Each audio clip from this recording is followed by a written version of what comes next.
Welcome to New Life Live with Stephen Arterburn. For 35 years, New Life has been transforming lives one at a time thanks to the giving hearts of you, our listeners. Our goal is to provide you with wisdom from God's Word to give you hope and help in life's hardest places. If you have a question you'd like to ask today, our phone lines are open. Call 1-800-229-3000. That number again is 1-800-229-3000. Now here's today's host, Becky Brown. Hello, everyone. I am so glad that you joined us today. And by us, I mean Dr. Alice Benton and Marc Cameron. They're in the studio in California, and we are here to take your questions. 1-800-229-3000 for the next couple of hours. And I know you got stuff on your mind. It's Monday, so you might have a lot on your mind, but we are here for you. Marc, I would love to know what's on your mind because I know you've got things going on as well. I do. Yeah, what's on my mind today is two events that are going to happen this week. The first event is Valentine's Day, which is coming up on Wednesday. And a lot of people are going to spend a lot of money on cards and chocolates and flowers, trying to create a one-time physical connection and recreate the chemistry in a relationship. But true intimacy is not just found in chemistry, it's found actually in vulnerability and negative emotions. I'm still waiting to see the card that says, Happy Valentine's Day, let me know when I can hold you so you can cry. Or Happy Valentine's Day, let me know when I can listen to your vulnerabilities. And so the second event that's happening this week is Intimacy in Marriage. We're doing Intimacy in Marriage Friday through Sunday. And at Intimacy in Marriage, we're actually going to show people how to find true intimacy through vulnerability. And a lot of that is going to happen in the group setting. And true characters actually change not by willpower, but by finding our identity in our group. And so a lot of that change is going to happen there, and I'm really excited and looking forward to it. One of the most powerful things that happens at our intensive is learning how to repair rupture in relationship, because it's going to happen. It happens frequently where we step on each other's toes, often without meaning to, or we intentionally hurt each other in a vengeful way. Knowing how to repair and come back together and do a heart healing session is invaluable, but most of us didn't learn how to do it. Mylon and Kay always asked at the intensive, what do you recall about being comforted as a child? And many of us have had to say, I don't remember strong comfort from my parents. I don't remember them repairing when they ruptured with me. And we learn that at the intensive, it's in Mylon and Kay's How We Love. It's fundamental to strong long-term relationship. What a gift it would be to intentionally repair a rupture before Valentine's Day as a way of making that real deep heart connection you're talking about, Marc. You know, Marc, what's interesting about your line of cards is that... Do you think they'll sell? I do, because I tell you, when I look at some of the cards, there have been times, I was thinking about this the other day, I'm not in that place with my marriage now. We're going to go into 40 years this year, which is really amazing. But there have been times throughout those 40 years where I'm looking at those sappy cards going, no, that is not going to work. Nope, that's not going to work either. But I tell you, when you get to the core of what is inside of you, as opposed to looking to the other and trying to help them, why can't you make me feel better? Well, it's like what you were saying, Alice. It's like we got to understand how we do connect. Like where do we learn love? Where do we learn connection? And I think I agree with you, Marc. Our Intimacy in Marriage intensive is just incredible at helping couples really connect, as opposed to just solving a problem only to then revisit it again next month. I'm glad you brought that up. My husband and I had a rupture over screen use the last couple of days. It was the comfort circle from How We Love multiple times that got us through that rupture. It works, folks. Yeah, it's a good practical approach. But I do, maybe, there's going to be cards out there. There are divorce cards out there, Marc. Yeah. So maybe if you don't have anything better to do, you can create a whole line of greeting cards for couples that are just struggling. I don't know, maybe not. If you would like more information about what we're talking about, give us a call, or you can call us here for the show today, 1-800-229-3000. We'll be right back. My husband was involved with a pornography addiction. He was unfaithful. I called the wedding off. He stepped out on the marriage and ended up having a child. The Restore Workshop is designed for a woman dealing with a man's sexual addiction issues. My husband is a recovering sex addict. There were strip clubs, other ladies. If you've been affected by betrayal, an emotional or physical affair, or pornography, the Restore Workshop will equip you with support and tools to help you through. Restore has empowered me and has given me the tools to work through my anger, work through my pain, work through my confusion, and help me realize that I am worthy. Being here and being surrounded by people who get it has given me my power back. The Restore Workshop is coming to Orange County, California, February 24th through the 26th. To register or to find out more, call 1-800-NEW-LIFE or online at newlife.com. Thank you, Restore. You have changed my life forever.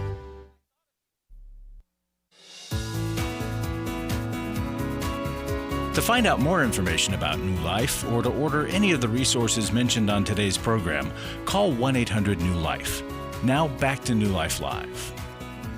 I'm Steve Arterburn with a New Life moment. Radio personality Paul Harvey once told of how an Eskimo kills a wolf. The Eskimo coats his knife with animal blood and lets it freeze. Another layer of blood is added and then another until the blade is completely concealed. The hunter then fixes his knife in the ground with the blade up.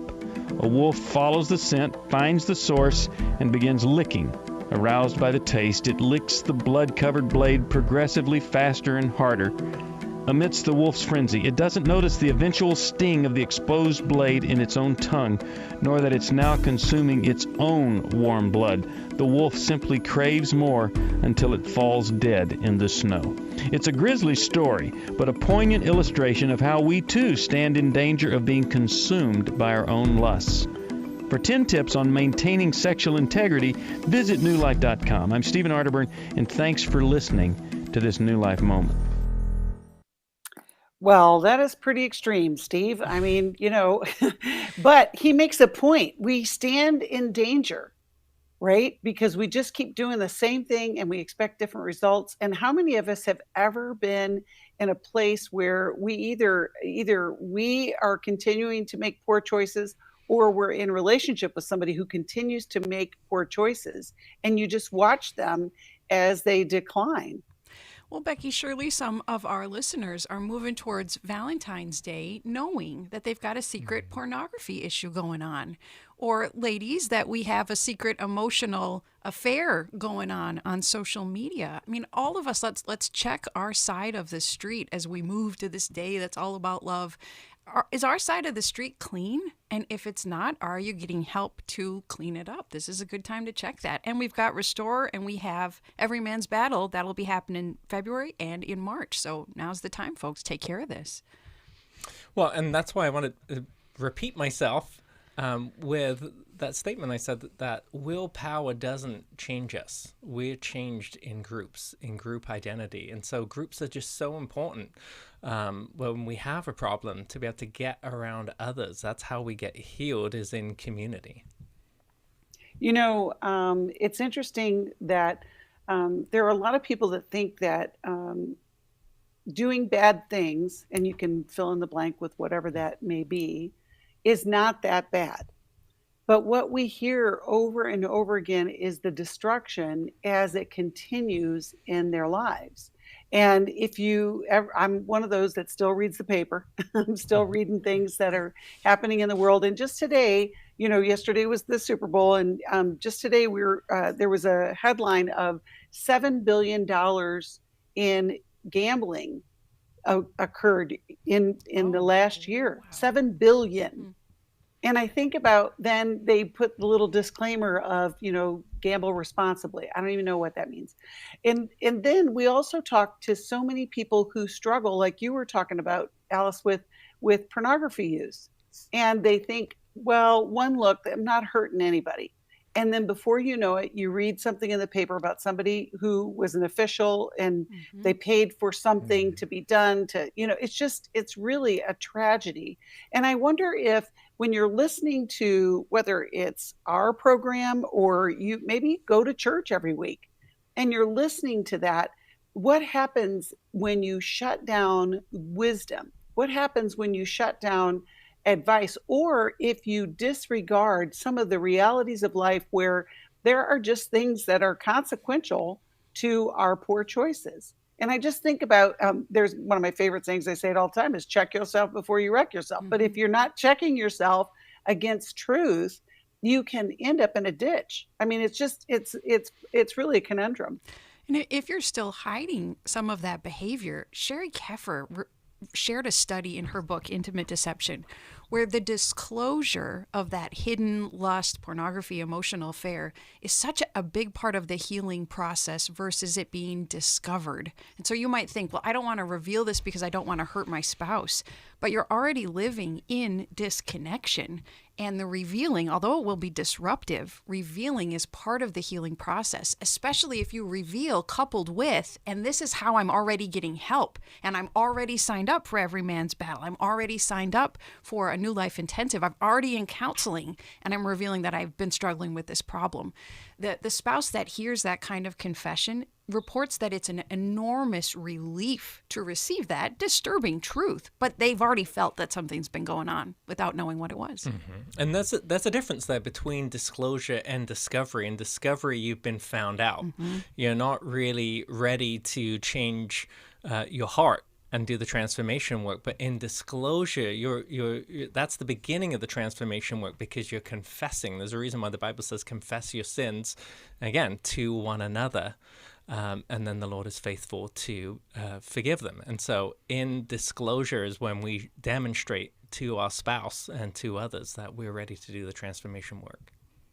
And if hearing this, your conscience is pricked, but you're not ready to do anything about it. I was talking with my son last night about misbehavior. He was mistreating his sister. And he admitted to me, I don't want to stop, because it's really fun to get her all upset.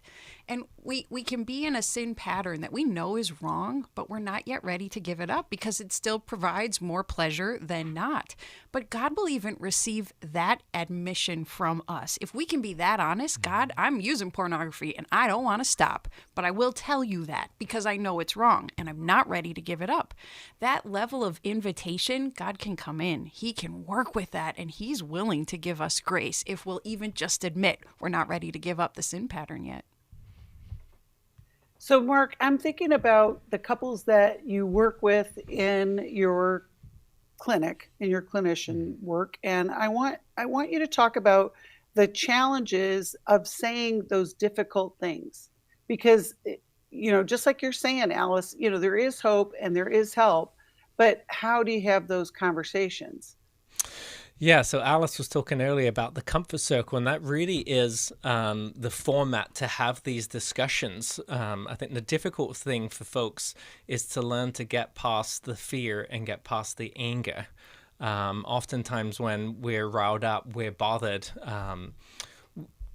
we want to tell the other person how they're bothering us. And usually it's done with a lot of blame, a lot of criticism, and it's learning to kind of shift the way that you think about, what am I feeling? What's the vulnerable emotion under my anger? Anger is a secondary emotion for us, meaning that we feel a hurt, a sad, or a fear emotion before we feel anger. And so it takes a lot of emotional intelligence to actually look underneath and say, what is it that I'm feeling? And then learn to express that to the other person. That creates the vulnerability that I was talking about at the opening of the show, where true intimacy, where deeper connection can then happen. I love that. Ladies, when we'll bring to our husbands, I'm scared, I'm lonely, I miss you, and I wish we were better connected. When we come that way, that can very likely elicit our husband's desire to protect and to take care of us, and it lowers defenses. Whereas if we come with, you're not connecting with me, you haven't taken me on a date, you're not checking in with me, even though both versions are true, the second version will light that fire that will lead to an argument between the two of us, because it raises defenses and argumentativeness. But the vulnerability that Marc is talking about tends to draw the better version of our spouse out. They can come into that kind of conversation. I love that. Well, whatever the conversation is, we want to keep it going, because that's where healing can occur. Right now, I'm going to go to a flashback call. We've been helping people for 35 years, and it's amazing what we hear from these calls. We're going to hear a call from Debbie. Go ahead, Terry. Let's jump over here And let's talk to Debbie, all the way from Pittsburgh, Pennsylvania, WORD's the station. Hello, Debbie. Hi. How are you? How are you guys? We're doing great. Oh, I'm doing well, too, except I have a little frustrating problem. Okay. I have trouble dealing with people who are habitual complainers and who only call me with, these problems. And when I try to point out the good part of what they're going through, they don't want to hear it. So I realize that that's real. They're not asking for help; they just want to complain. Mm-hmm. So you're calling us, Debbie, and how many do you average a week? How bad is this problem? Are you getting 100 a week, or? No, she. Oh, she. Well, it's a one. Well, I have. Well, that's not true. I have several people in my life who do this. It's probably more of a problem than I'm letting on. But this one in particular, I don't know the right words to say. Like I said, I tried to show the good side of what it is and, to let them know that there's something to be grateful for, but it just doesn't seem to work. And I wanted to be able to treat them in a godly way. And, instead of lying, I try to get off the phone. Mm-hmm. I just don't know how to handle it. I can tell you what to do. What should she do, John? Well, there's a psychological term, Debbie, called the help-rejecting complainer. The help-rejecting complainer? Yeah. All right. Doesn't that kind of spell out? The help-rejecting complainer. Yes. Yeah. See, they call asking for help, and you think you really believe it, and so when you give them the help, they reject that, and then they keep complaining. That's why they're called that. Okay.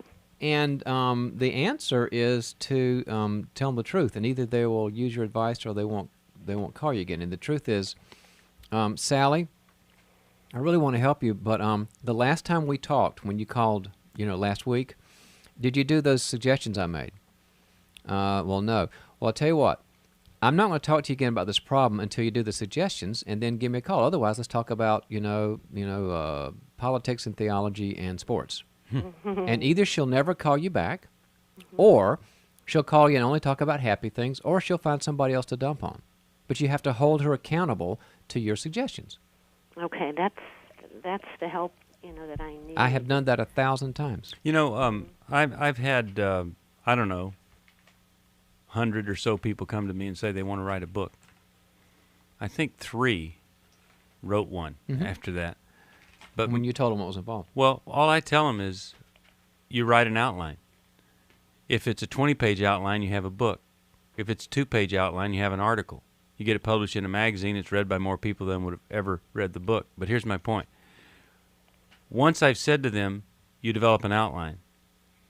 When they come back and say, boy, I still would really like to write a book, I say, well, where's the outline?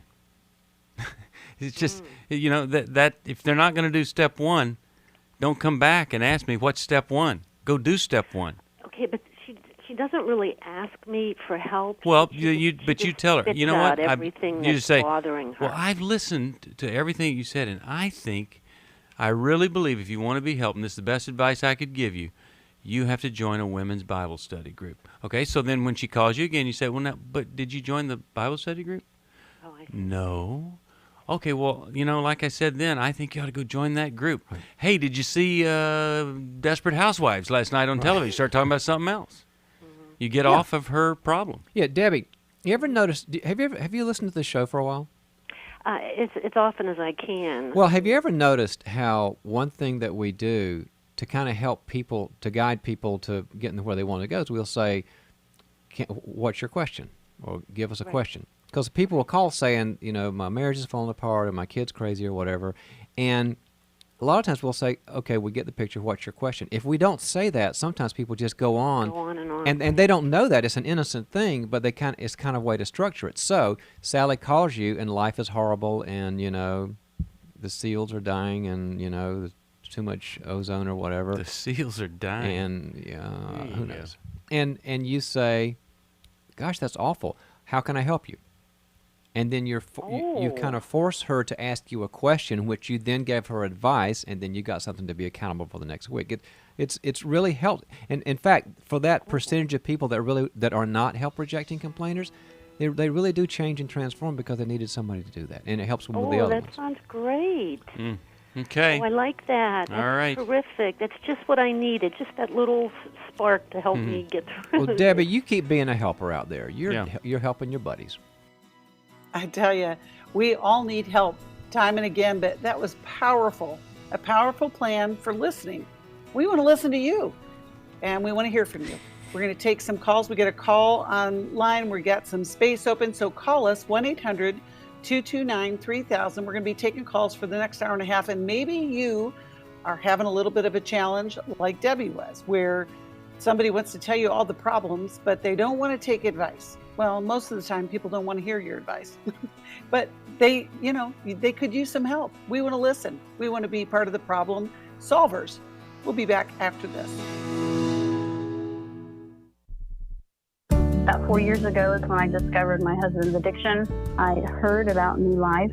It has been life-changing for me and for my husband both. It was direction when we were lost, and it was hope when we had none. The help that we received from New Life has been multifaceted.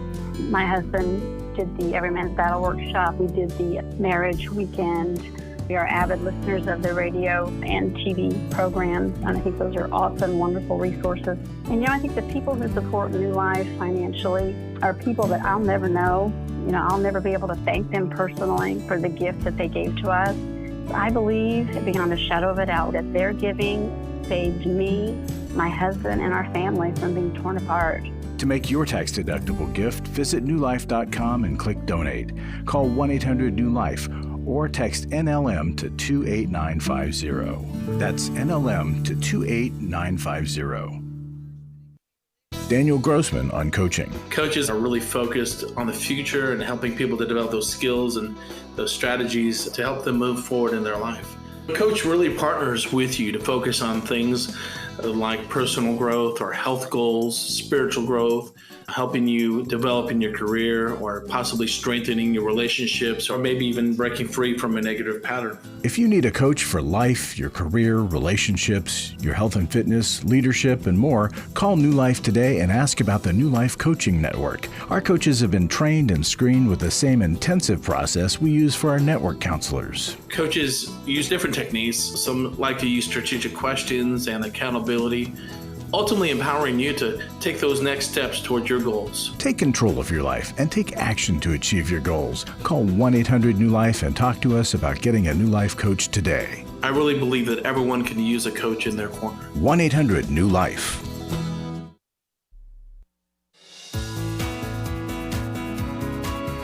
We'd love to hear from you. If you have a question or a comment, call toll-free 1-800-229-3000. Now back to New Life Live. Welcome back. Hey, I just wanted to let you know there is a new episode of the Every Man's Battle podcast that's released every Monday, and you can find it wherever you get your podcasts, and you can listen on newlife.com. And, it's a supplement to our Every Man's Battle intensive. It's not a replacement for it. And we know that there are a lot of people who are working through recovery, but there's also a lot of people who just want to know more about it, whether you are the wife that's in a relationship with somebody who's working through recovery, or you're not even started into your recovery and you just want to know a little bit more about it.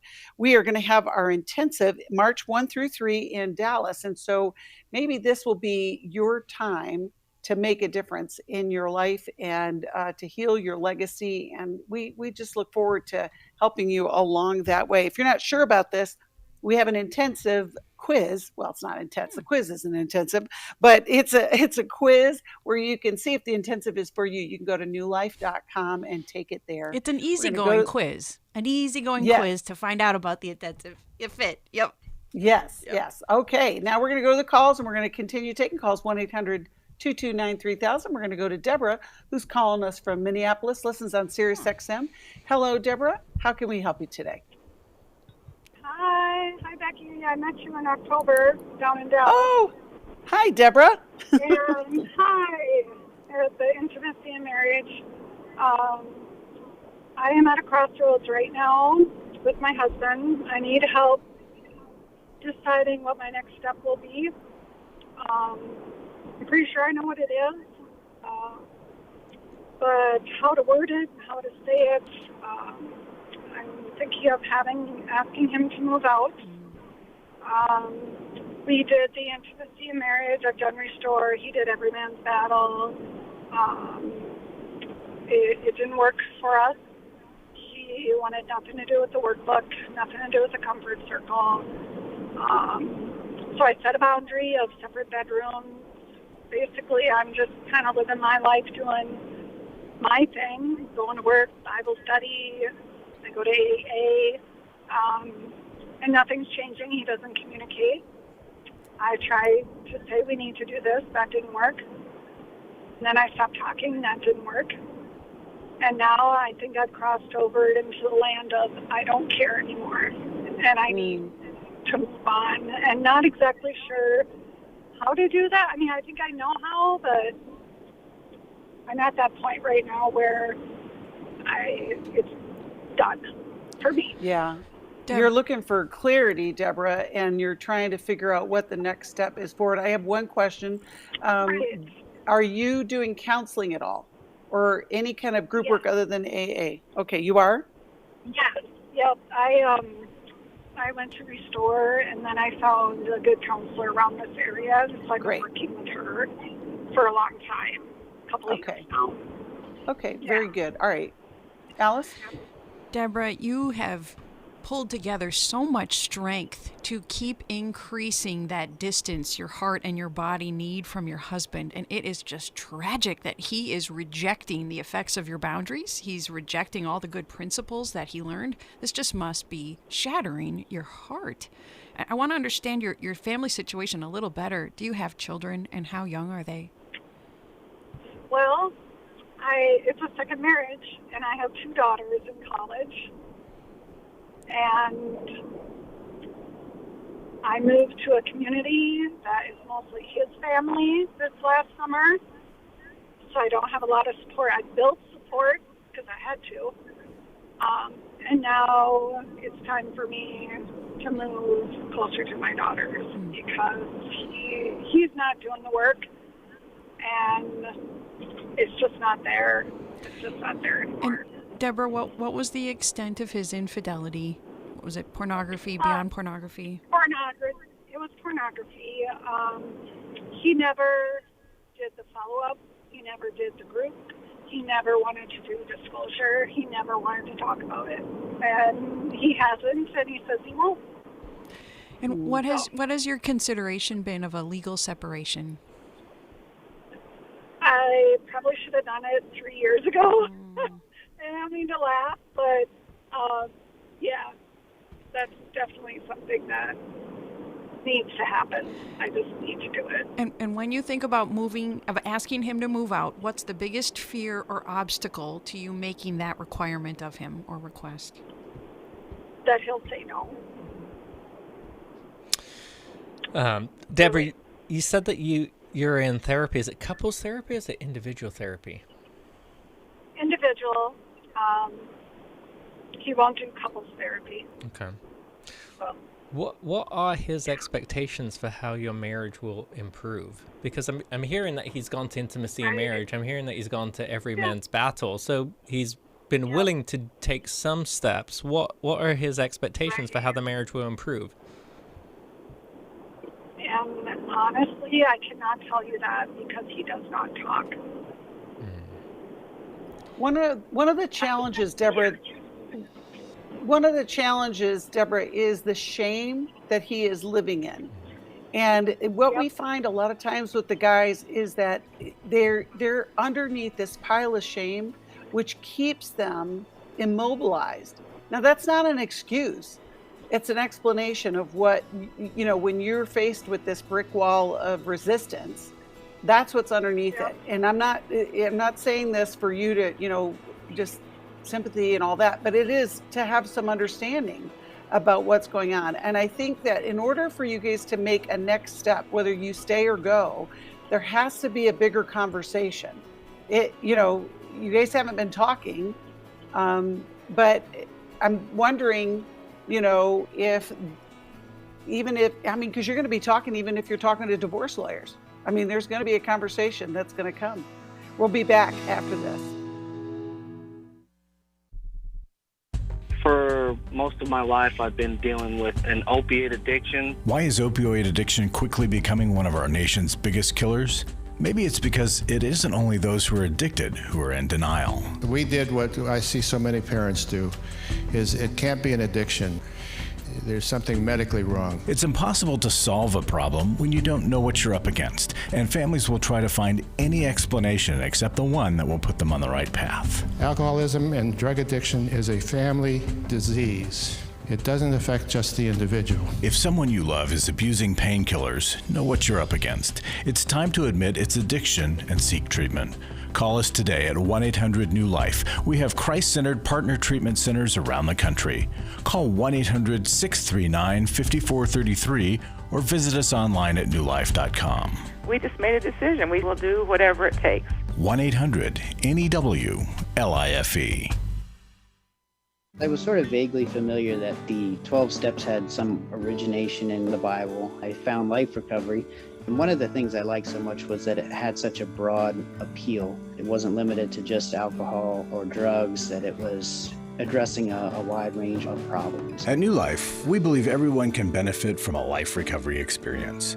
There are life recovery groups all over the country. They take place online, in conference calls, and in person. And if there isn't one in your area, we can help you start one.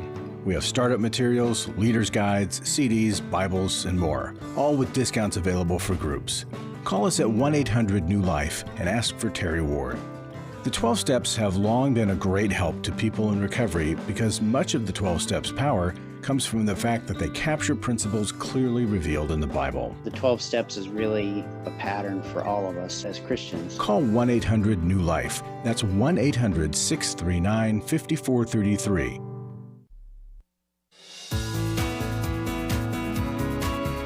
We're glad you joined us for New Life Live.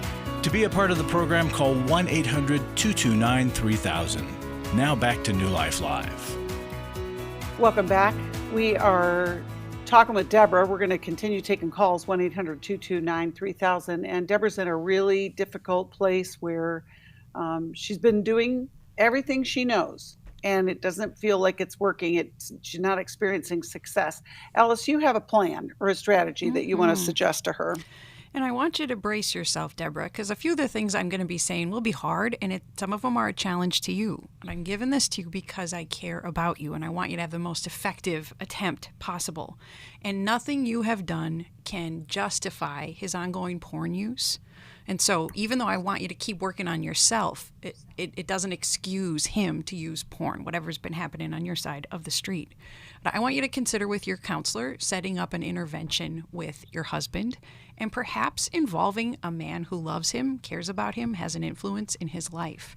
And there are a couple of pieces to prepare for in the intervention. And this is all based off of Matthew 18:17, where we do increase boundaries and attempts with a person we love. And if they will not respond, we do have a right to step away from the relationship, but you're right to do it in increments. And so check with your counselor beforehand about how well you have done over the years trying to love your husband.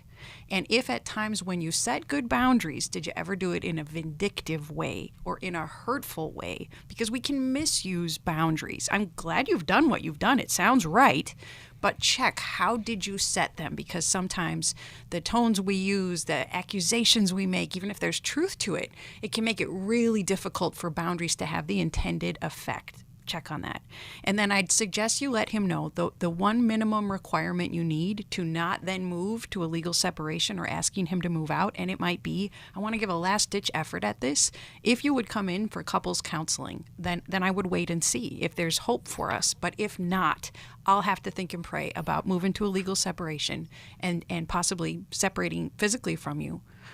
Give it that last-ditch effort. Thank you. Deborah, how are you feeling about that? Yeah, I really like the idea of bringing in a trusted friend of his. He has a really powerful influence in his life, but my husband kind of has pushed him away. So I think just because he's bringing the light in, and I think that would help, is getting him on board. Okay. And I like the counseling idea. and All just right. Well, we'll having the plan. Thank you. yeah, we will be praying along those same lines, Deborah. It is tough when you're in the middle of something that you feel like you've done absolutely everything, but until you're done, keep pushing forward, and we'll be praying that he has a positive response. We're grateful that you called. We're going to send you a copy of Intimate Deception, Healing the Wounds of Sexual Betrayal by Dr. Sherry Keffer. I think that'll help you as you kind of, work through what are the next steps. We're going to talk with Katie, who's calling us from Denton, Texas, listens on KWRD. Hello, Katie. I'm glad you called. How can we help you today? Hello. I just am having a question. I'm a coach, and parents are just getting a little bit more intense every year, and the kids are needing more just emotional support as well. I would say ever since COVID, there's been a huge shift. With that said, my kids that I coach, they're my kids. They're my babies. But at the same time, when I come back to my house, I don't have enough to give to my family. I get very overloaded and exhausted, and then it's just like, whenever you can't be calm because you've had to deal with hours of coaching, and then you get back to your family, you just don't have anything else to give. So that's just my question is there an easy way not an easy way, but is there something I'm not thinking about, or is it that I'm just maybe not getting enough time away? I don't know what the solution is. That's a great question. And Katie, the fact that you're so mindful of the kids that you coach as well as your own family structure, I love that. Marc, let's start with you. What would you suggest for Katie? Yeah, I think these things are, it's not simple or easy, but it's simple to understand. It's input-output. I'm sure you've heard this phrase before, one cannot pour from an empty cup. And so Right. if you've run out of energy, you either have to stop the things that or pull back on some things that are taking your energy away, or you're going to have to find something that's going to pour energy back in for you. And I know sometimes we can feel guilty, especially moms. I find this. You want to do so much for your kids. You want to, you want to be the coach as well as pay for them to be in the activity. But then, like you're saying, you've come home and everything is spent, and you're not able to be mom because you've been coach this whole time. You're irritable mom. And so sometimes it's for us, it's seeing who else can help, which other parents can join you and maybe take turns to do the coaching so that you can have a day off here too. What do you think about that? That's great. I think the input output, that was a very good, that was an enlightening moment for me, input output, because I think there's, like you said, there's no easy solution, but if I'm outputting, then I've got to come up with a scenario to be able to either take a day off or, do something to be able to get back grounded and mindful. So Katie, thank you. I'll add to that. What Marc is describing, we might call a resource audit, where you need to go through an audit of all the ways you're giving to other people, because you're giving too much in some area. Maybe it's coaching, maybe not though. Maybe there's a leak of energy or resources that's going elsewhere. And when we're too exhausted and irritable, it's a sign that we're taking on more than God is asking of us, or that unfinished business, historical unfinished business, is overshadowing the present. And it's usually a combination of the two, so that maybe those kids' emotions on your team are reminding you of something that you went through. Maybe these intense parents are a reminder of your intense parents. And so you might be getting stirred up because of some history. And that can be exhausting. Unfinished business in our heart and our soul, it takes a lot of energy away from us.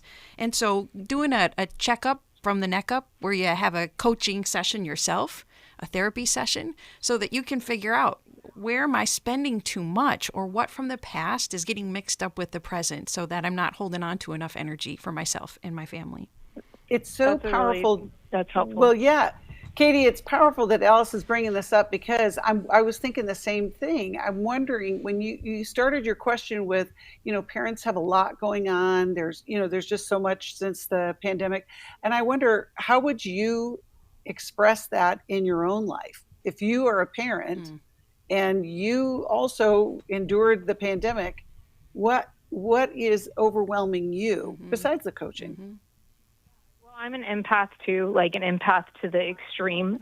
So I pick up everything from the parents and the kids, even without them saying it.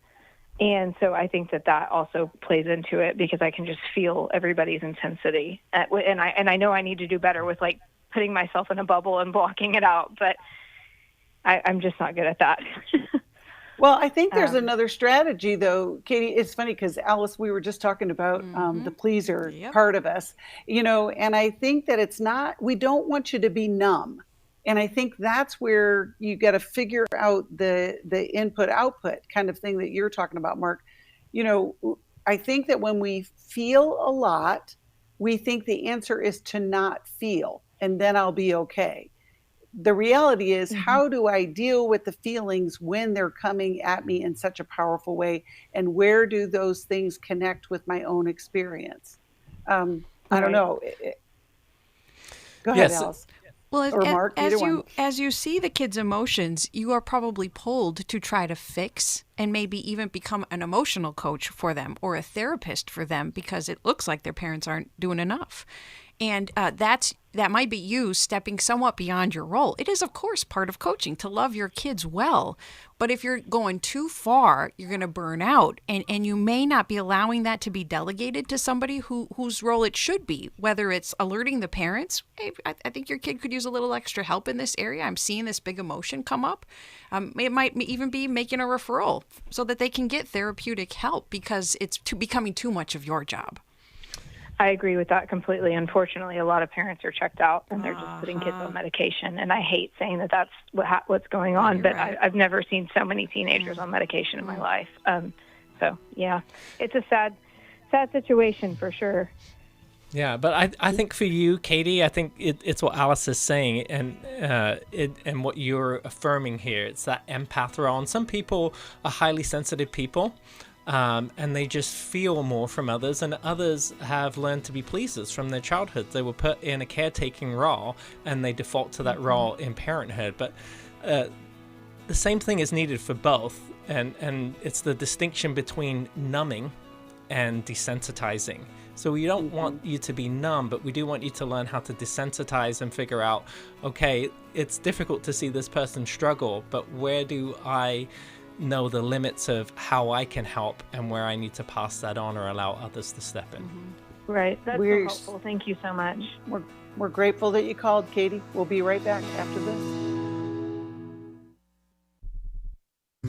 We all face days where life throws us a curveball and our routines or plans get disrupted. Things we wanted to do are forced to take a backseat to the unexpected demands of the day. If you normally listen to New Life Live on a radio station, well, you might not be able to that day. And on these hectic days when you're feeling stressed or frazzled, hearing the sound of counsel given on New Life Live is just what you need to navigate the unexpected things of life. Every time I'm troubled or I have a problem, I'll cut on New Life, and there's always something that is said that is helpful to me. By listening, I have learned more than I can ever express about how God wants me to live. Download the New Life app for the easiest way to listen wherever you are and at a time that's convenient for you, or watch the show on our YouTube channel. You can even subscribe to our podcast from your favorite podcast provider. You never have to miss a day of New Life. Wherever you are, we are.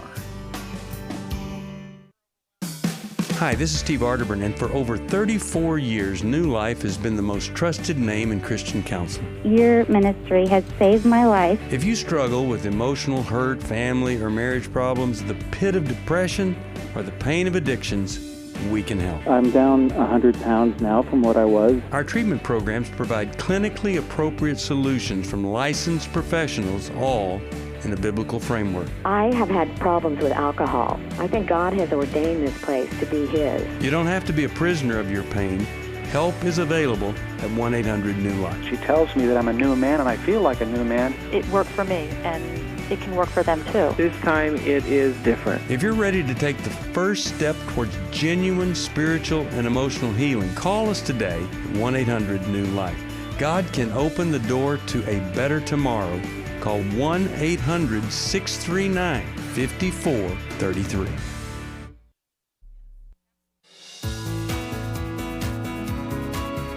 To find out more information about New Life or to order any of the resources mentioned on today's program, call 1-800-NEW-LIFE. Now back to New Life Live.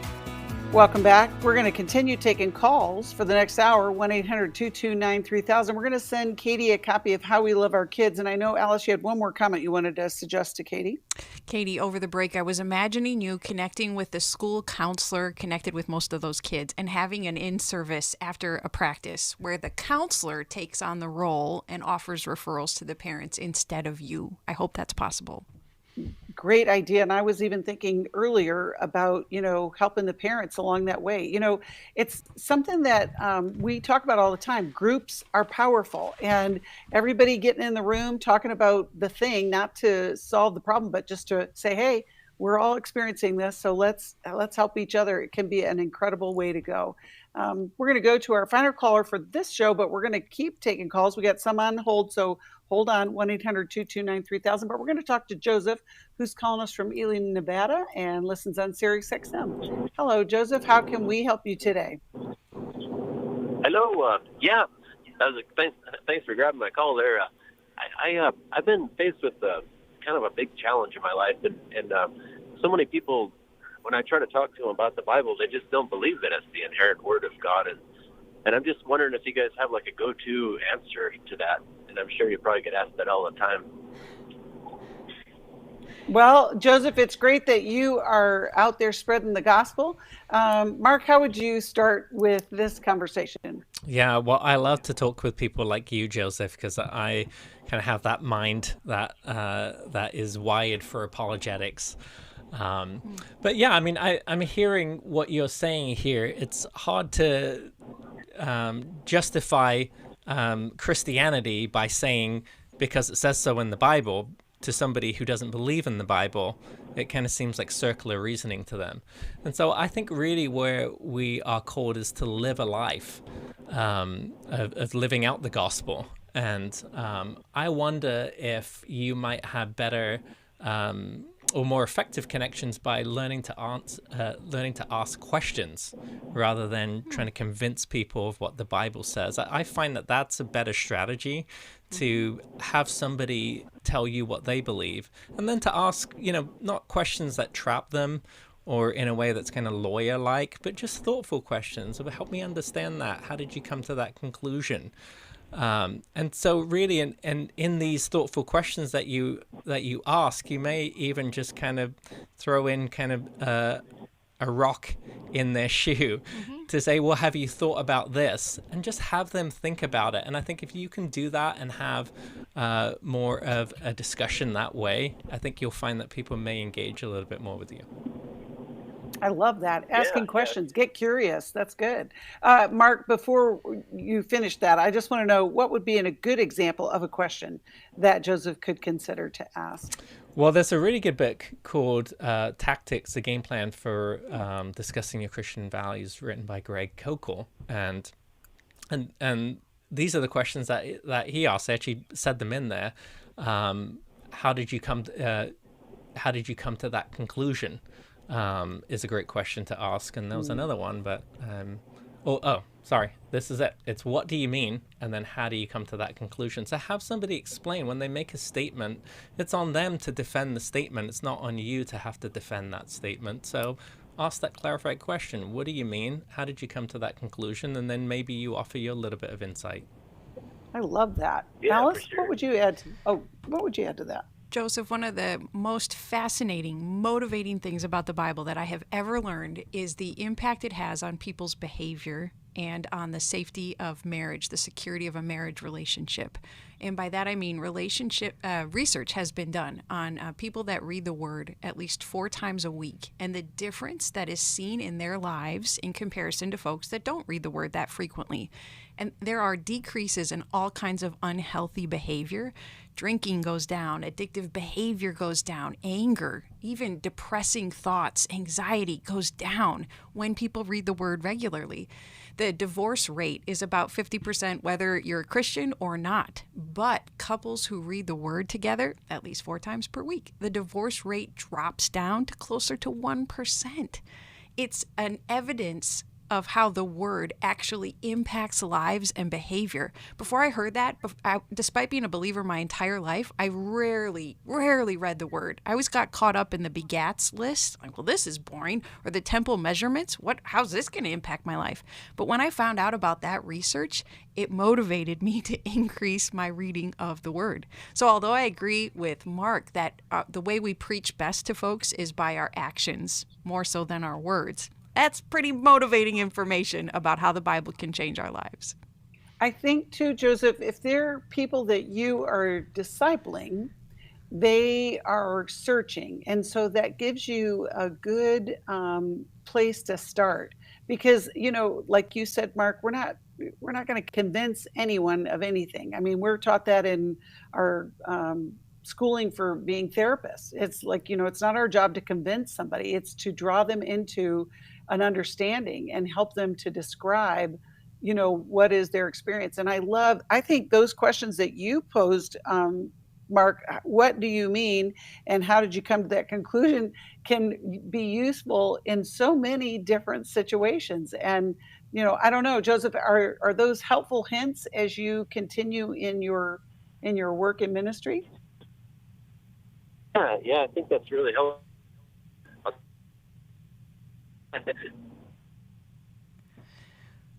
Yeah, and it seems like a lot of people get hung up on the scientific side of things, and I live in an area where we have the oldest trees in the world, and that goes right back to the Great Flood. The age of these trees about 4,000 years. So that's one thing to throw in there. Mm-hmm. Have you ever heard of apologetics, Joseph? Apologetics. No, not really. No, so Google that, and there's many books that will be available to you, and I think that will be a really good stimulation for your mind, because I think your mind is kind of wired that same way for detail and understanding. Yeah. And I think the more you find out, there's a lot of very smart people out there. Another great book to read is a book called Mere Christianity, written by C.S. Lewis. It's such a fantastic book. I love it. I like to ask folks what has turned them away from faith and spirituality and what have been their hurtful experiences with church. And you can really hear some stories of pain that then allow empathy and compassion to build. And that's trying to be the Lord in action by listening and drawing that out. So add that to the list of questions, Joseph. Right, because it's really an emotional, relational experience that draws us into Christianity. It's not necessarily the logic reasoning behind it. Yes, that's part of it. But if you detach that from the emotional piece of it, I don't think you're drawing anybody in. Right. I love that too. Both of you, what you're talking about, because here's the thing. Jesus invited us to come and see.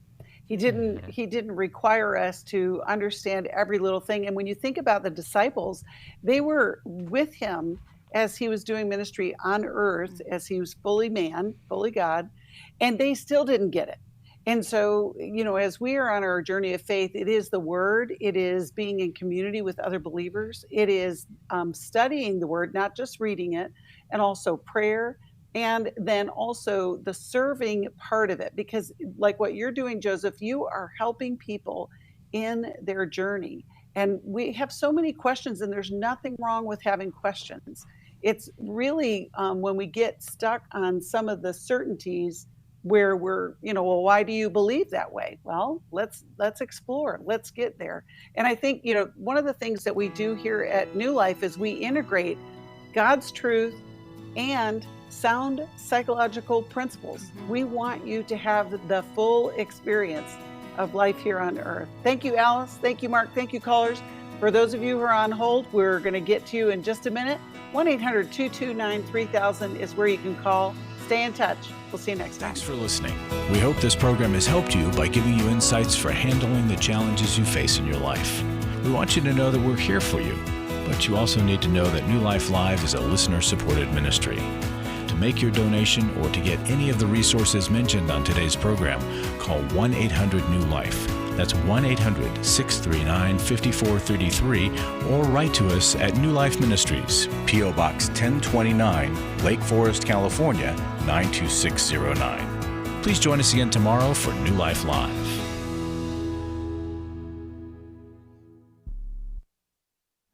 Thanks for watching today. We love helping people. I hope you sense that. And we know that there's always hope if you find the right resource. Now, if something we've said to somebody else applies to you, that's fantastic. That's what we're hoping for.